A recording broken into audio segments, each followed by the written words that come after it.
అందరికీ నమస్కారం. నా పేరు Noma Sudheer. Welcome to the fact channel. ఈరోజు మనం చాలా ముఖ్యమైన టాపిక్ మీద ఈ వీడియో చేయడం జరిగింది.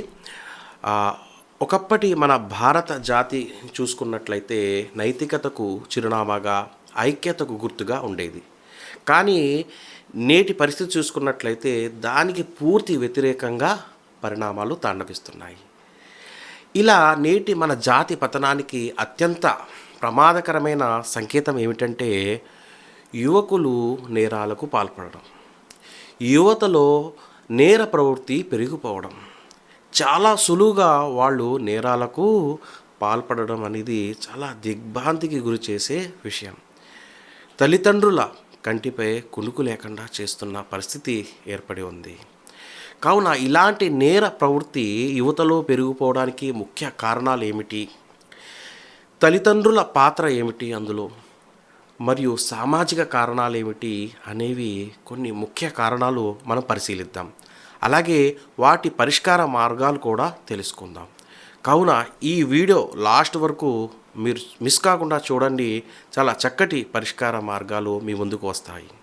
ఈ మధ్యకాలంలో యువత పాల్పడిన నేర చరిత్రను మనం ఒకసారి పరిశీలిద్దాం. కొన్ని వార్తా పత్రికల స్క్రీన్ షాట్స్ నేను సేకరించాను, అది స్క్రీన్పై పెడతాను, మీరు కూడా ఒకసారి పరిశీలించండి. దేశ రాజధాని ఢిల్లీలో నిర్భయ అత్యాచారం మొదలు తెలంగాణలో దిశపై మైనర్లు అతి క్రూరంగా రేపు చేసి చంపేయడం జరిగింది.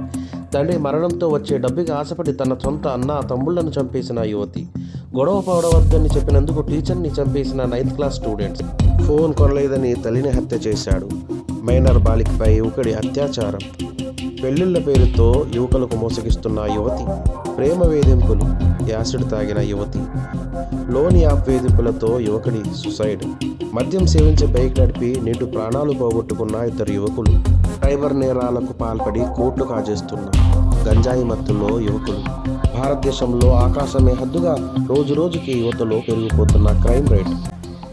ఈ రకంగా యువత అనేక రకాల దారుణాలకు ఒడిగట్టడం అనేది చాలా దిగ్భ్రాంతికి గురిచేసే విషయం.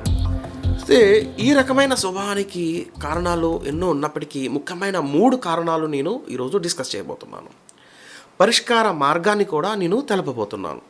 అందులో ముఖ్యమైన కారణం ప్రస్తుత విద్యా వ్యవస్థ, ఆధునిక విద్యా వ్యవస్థ.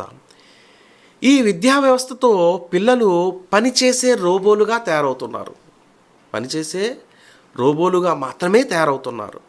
వాళ్ళలో ఒక బాహ్య వ్యక్తిత్వం మట్టుకు మాత్రమే డెవలప్ అవుతుంది, అవుటర్ పర్సనాలిటీ మాత్రమే డెవలప్ అవుతుంది. ఇన్నర్ పర్సనాలిటీ అంటే అంతర్ వ్యక్తిత్వం మటుకు వికాసం చెందడం లేదు.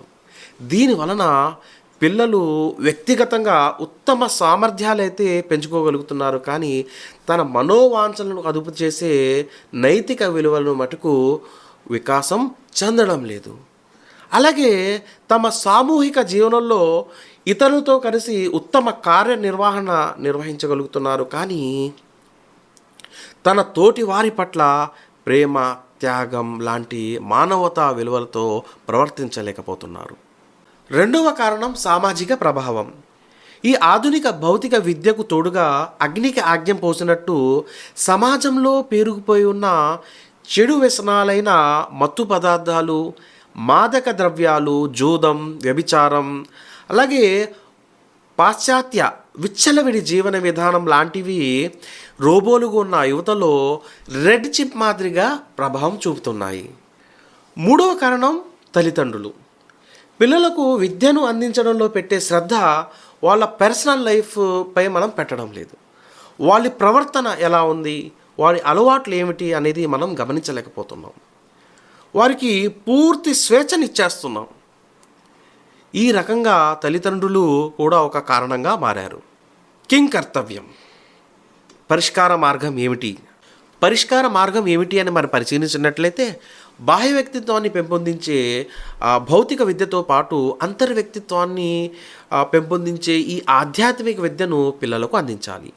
ఈ ఆధ్యాత్మిక విద్యను పిల్లలకు అందించడం వల్ల అంతర్వ్యక్తిత్వం వికాసం చెంది పిల్లల్లో మానవత్వం జనిస్తుంది, నైతిక విలువలు వికసిస్తాయి.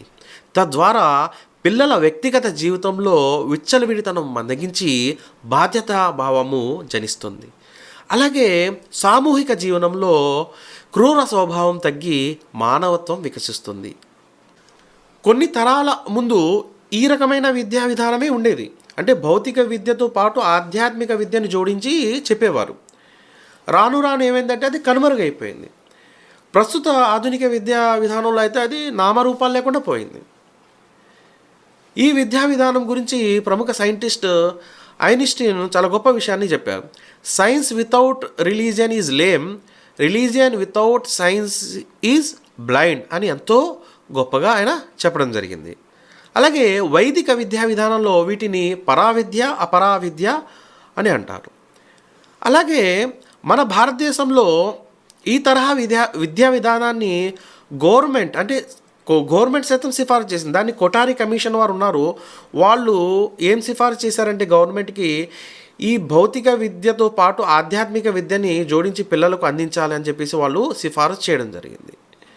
అలాగే మన జాతిపిత గాంధీజీ చెప్పిన మాటలు కూడా ఈ సందర్భంగా నేను గుర్తు చేయదలిచాను.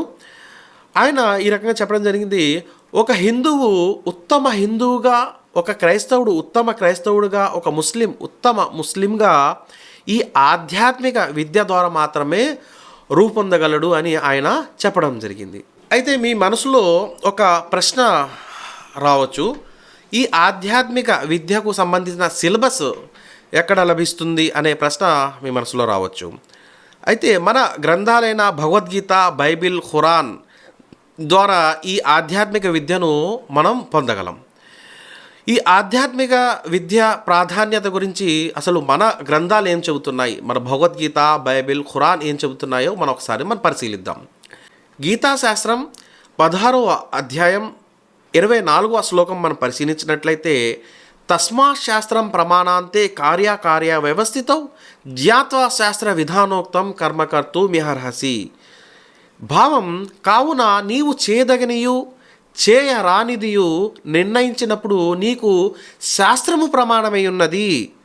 శాస్త్రమునందు చెప్పబడిన దానిని తెలుసుకొని దానిని అనుసరించి నీవి ప్రపంచమున కర్మమును చేయదగును అని చాలా క్లియర్గా చెప్పడం జరిగింది. సో మనం బైబిల్ విషయానికి వస్తే డిటర్నమీ 12:22 వాక్యాన్ని మనం పరిశీలించినట్లయితే, do everything that I have commanded you, do not add anything to it or take anything from it అని చాలా అందులో కూడా క్లియర్ స్టేట్మెంట్ ఇవ్వడం జరిగింది. అలాగే ఖురాన్ విషయానికి వస్తే 7వ అధ్యాయం 3వ వచనం, ఉత్తబిఉ మా ఉన్జిల ఇలైకుం మిర్రబ్బికుం వలా తత్తబిఉ మిన్ దూనిహి ఔలియా ఖలీలం మా తజక్కరూన్. మీ ప్రభు తరపు నుండి మీపై అవతరింపజేయబడిన దానిని అనుసరించండి అని ఇక్కడ కూడా చాలా క్లియర్ స్టేట్మెంట్ ఇవ్వడం జరిగింది. కావున నా భారతదేశ ప్రియ తల్లిదండ్రులకు నేను కోరేదేమనగా, మీ పిల్లలకు అందించే భౌతిక విద్యతో పాటు ఉత్తమ నైతిక విలువలు పెంపొందించి తల్లిదండ్రులు సేవ చేసే వారిగా, ఇతరులకు సహాయపడే వారిగా మరియు ప్రేమ, త్యాగం, మానవతా విలువలతో ప్రవర్తించే వారిగా, ఉత్తమ భారతదేశ నిర్మాతలుగా మలిచే ఈ ఆధ్యాత్మిక విద్యను కూడా మీ పిల్లలకు అందించాలని కోరుతూ ముగిస్తున్నాను. తదాస్తు. జై హింద్. భారత్ మాతాకి జై. For more videos, please subscribe the Fact channel.